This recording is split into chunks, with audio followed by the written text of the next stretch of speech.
আলু চাষিদের জন্য কৃষকদের যেমন শস্য বীমা আছে, ফসল নষ্ট হয়ে গেলে ক্ষতিপূরণের টাকা গভর্নমেন্ট দেয়, কৃষকদের দিতে হয় না, 100% টাকা গভর্নমেন্ট দেয়।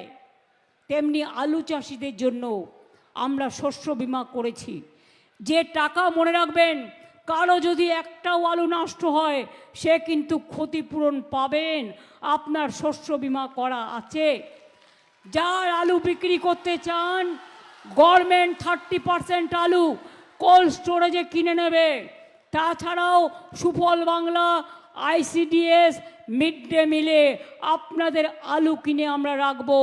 তাছাড়াও যদি বাড়তি হয়ে থাকে আপনারা বাইরেও করতে পারেন, বাইরেও বিক্রি করুন, আমাদের কোনো আপত্তি নেই। কিন্তু মনে রাখবেন, কেউ যেন চাষির পেটের ভাত মারবেন না, তাহলে কিন্তু আমি ভয়ানক হয়ে যাই। ভাববেন না কেউ এত ভোটে নাম কাটছে, এত সন্ত্রাস করছে, এত চক্রান্ত করছে, এত ভাগাভাগি করছে, এত কুৎসা করছে, এত অপপ্রচার করছে, আলু চাষিদের, যারা আলু চাষিরা যাতে দাম না পায়, যারা আলু চাষের নেতা তাদের সাথে মিলে চক্রান্ত করছে।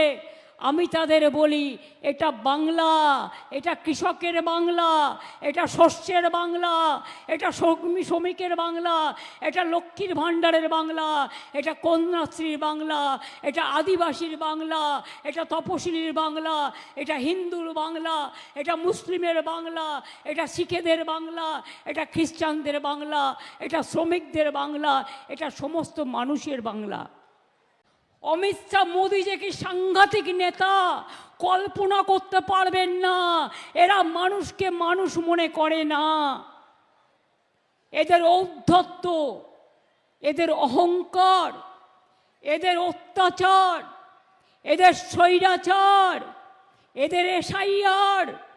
আজকেও আমি ছবি দেখছিলাম, যাদের নাম আবার বাদ দিয়েছে তারা লাইনে দাঁড়িয়ে আছে।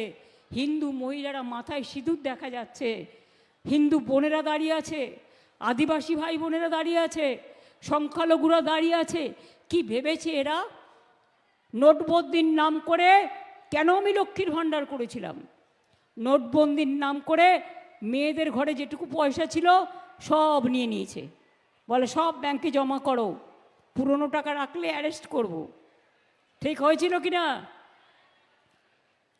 আমি সঙ্গে সঙ্গে রিয়াকশান দিয়েছিলাম যে নোটবন্দি জনগণকে সাফার করবে, এটার কোনো ফলাফল ভালো হবে না, ব্ল্যাক মানি ফিরে আসেনি।